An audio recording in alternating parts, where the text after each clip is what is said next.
चंद्रपूर महापालिकेतील पॅटर्नवरून राज ठाकरे नाराज असल्याची माहिती. राज ठाकरे संजय राऊत यांच्यात 1 तासापासून बैठक सुरू. चंद्रपुरातील पाठिंब्यावरून राज ठाकरे संजय राऊत यांच्यात चर्चा.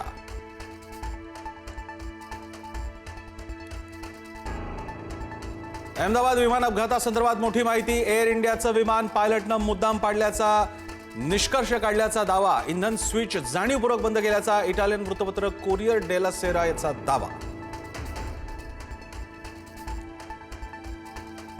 राष्ट्रवादीच्या विलिनीकरणाबाबतची चर्चा अजितदादांसोबत झाली होती. खासदार सुप्रिया सुळेंचं मोठं भाष्य. आता दादाच नाही राहिले तर जुनं काढण्यात काय अर्थ, सुळेंचं भावनिक विधान. चंद्रपुरात भाजपला पाठिंबा न देण्याचे उद्धव ठाकरेंचे आदेश होते. संजय राऊतांची माहिती. भाजपला मदत करण्याची उद्धव ठाकरेंची भूमिका नव्हती, राऊतांचं वक्तव्य.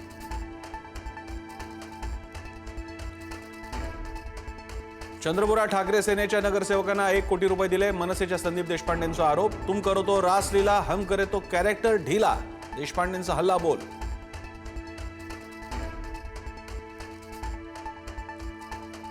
परभणीच्या महापौरपदी ठाकरेंच्या शिवसेनेचे इक्बाल सय्यद विराजमान, तर उपमहापौरपदी काँग्रेसच्या गणेश देशमुखांची वर्णी.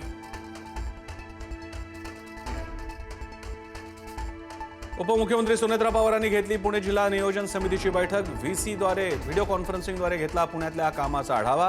अजितदादांच्या निधनानंतर पुणे जिल्हा नियोजन समितीची पहिलीच बैठक.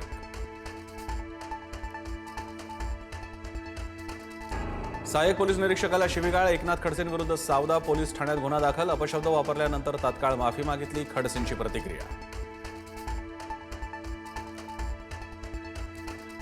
31 जूनपर्यंत शेतकऱ्यांची कर्जमाफी झाली नाही तर रेल्वे चालू देणार नाही. प्रहार संघटनेचे अध्यक्ष बच्चू कडू यांचा सरकारला इशारा.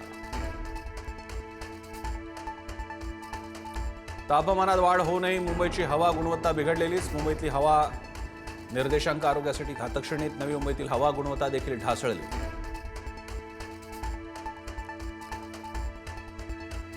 एसटी कर्मचाऱ्यांचं आज राज्यभरात निदर्शनं. वाढीव वेतनाचा हप्ता थांबल्यानं एसटी कर्मचारी संतप्त. मुंबई सेंट्रल मध्यवर्ती कार्यालयाच्या प्रवेशद्वारावर दुपारी निदर्शनं. केंद्रीय कामगार संघटनांचा आज देशव्यापी संप आणि भारत बंदची हाक. केंद्र सरकारच्या कामगार कायद्यांना विरोध. देशातील विविध सेवांवर परिणाम होण्याची शक्यता. नागपुरातील दीक्षा भूमी स्मारक समितीच्या अध्यक्षांनी महिलेवर उगारला हात. भंते सुरई ससाई यांचा महिलेच्या अंगावर हात उगारण्याचा व्हिडिओ व्हायरल. ससाईंच्या कृतीवर सर्व स्तरातून टीका. अहिल्यानगर शहरात 24 वर्षीय युवकावर गोळीबार. गोळीबारात युवक जखमी. कोठला राज चेंबर परिसरातल्या घटनेचा सीसीटीव्ही समोर. गोळीबाराचं कारण अस्पष्ट.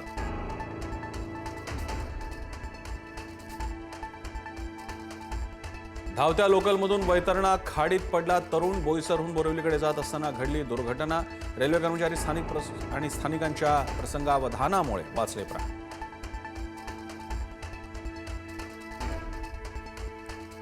परभणीच्या जिंतूरजवळ भाविकांच्या गाडीचा भीषण अपघात. गंगाखेडचे 4 तरुण ठार, 1 गंभीर जखमी. देवदर्शनासाठी उज्जैनकडे निघालेल्या भाविकांवर काळाचा घाला.